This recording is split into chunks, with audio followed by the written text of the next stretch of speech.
right, so you know the thing of like, yeah, when I get old and it's like the future, I'm going to just have my brain uploaded to a computer. Yeah. It'll be so great to not have the urges of the body. It'll just be my brain. Just get rid of all that sensor. Yeah, right, because we're all intuitives and we're jumping over the sensory. How hard can it be? Right. So here's just one study, right? Okay, yeah. Just kind of get you thinking here. This is from Eureka Alert, so you know it's legitimate. Gut feelings, gut bacteria are linked to our personality. That used to be super like, who says that? That's so woo. Right. Actually, there's a lot of now studies that talk about this. In a large human study, she found that both gut microbiome composition and diversity were related to differences in personality, including sociability and neuroticism. Oh, okay, that's really cool. Sure The they gut microbiome. Yeah.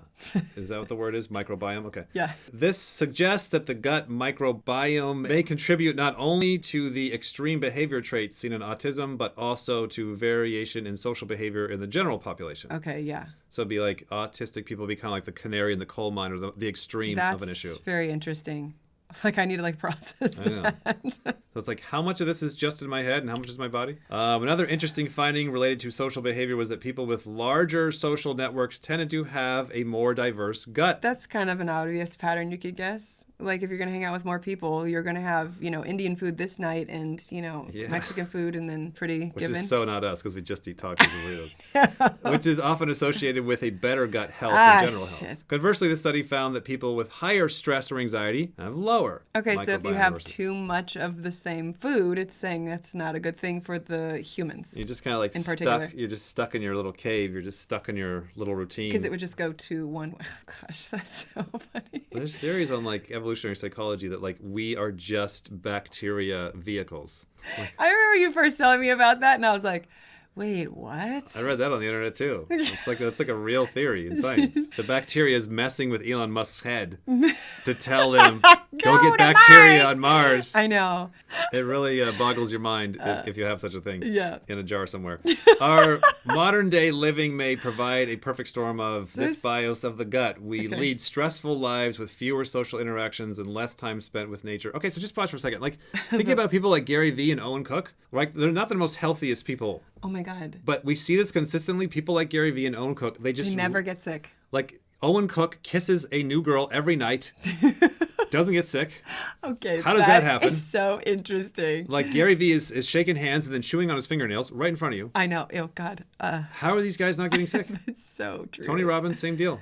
You know? Right. I guess if you are just banging against the universe that much, that is what the human microbiome would want. I think that's Owen Cook's new slogan, banging against the universe. We inhibit over-sanitized environments and are dependent on antibiotic treatments. Okay, that makes sense. You're just staying Yeah, in I do know that, yeah. You're just being non-Owen Cook. You're staying in some clean environment. Also be affecting our behavior and psychology as our well-being in unknown ways. Okay, so that's just saying the microbiome, the biotics, whatever the hell, and your hormones, which are connected to how you function, your personality, are connected. Which... So we hear from people that are like, oh yeah, my mind was a mess and then I got on these drugs and it helped a lot. Okay, just management of those hormones. It's just saying that like I'm affecting my body and my mood and my mind got better. And people are like, oh, that's weird. I know. Oh, I changed my diet and then my mood and my mind felt better. Yep. I started going out more and my mood and my mind started feeling better.